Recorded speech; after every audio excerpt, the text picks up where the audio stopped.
नमस्ते दोस्तों, आज हम सीखेंगे यूरोनिक्स के अल्ट्रा थिन हैंड ड्रायर का ट्रबल शूट कैसे करें। अगर ये हैंड ड्रायर काम नहीं कर रहा है तो चलिए स्टेप बाय स्टेप उसका रिपेयर प्रोसेस समझते हैं। इस प्रोडक्ट की ट्रबल शूटिंग के लिए ये टूल्स रिक्वायर्ड है: screwdriver set, multimeter, Allen key set, drill machine, pliers, sandpaper, spanner set, measuring tape. Step 1, power supply check. सबसे पहले पावर सप्लाई को मल्टीमीटर से चेक करें कि इनपुट टर्मिनल पर 220 वोल्ट आ रहा है या नहीं। अगर पावर सप्लाई ठीक है लेकिन हैंड ड्रायर स्टार्ट नहीं हो रहा तो हो सकता है इशू इंटरनल पार्ट में हो। Step 2, sensor testing.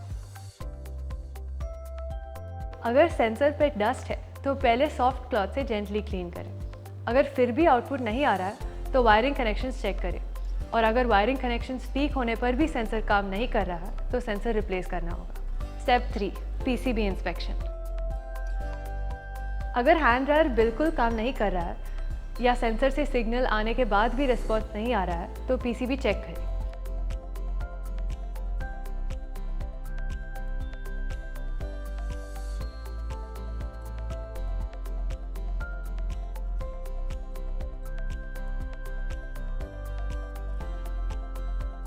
Burn smell या विजिबल डैमेज हो तो पीसीबी रिपेयर करनी पड़ेगा। पहला मल्टीमीटर से रेजिस्टर्स, कैपेसिटर्स, डायोड्स, ट्रांसफार्मर्स और रिले टेस्ट करें, और पीसीबी रिपेयर नहीं हो रहा तो पीसीबी रिप्लेस करना पड़ेगा। एक चीज़ का ध्यान दें, नया पीसीबी लगाते वक्त वायरिंग सही सीक्वेंस में कनेक्ट करें वरना शॉर्ट सर्किट हो सकता है। Step 4, motor and blower testing.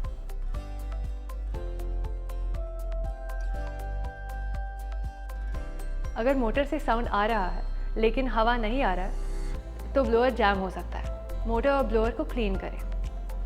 अगर मोटर बिल्कुल स्टार्ट नहीं हो रहा तो इंटरनल कॉइल्स चेक करें। अगर मोटर डैमेज हो तो रिप्लेस करना पड़ेगा। Step 5, heating element.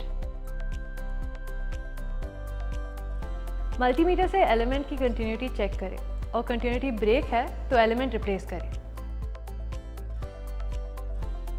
Maintenance tip: हर 3 से 6 महीने में एयर फिल्टर क्लीन करना रिकमेंडेड है। रिपेयरिंग के बाद हाथ ले जाते ही सेंसर एक्टिवेट होना चाहिए और वार्म एयर आनी चाहिए। धन्यवाद, आपका हैंड ड्रायर सक्सेसफुली रिपेयर हो चुका है।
तो इस तरह आप step by step repair process कर सकते हैं। हमारे प्रोडक्ट्स ड्यूरेबल और सर्विस फ्रेंडली है ताकि आपको मिले कम तकलीफ और ज़्यादा कन्वीनियंस।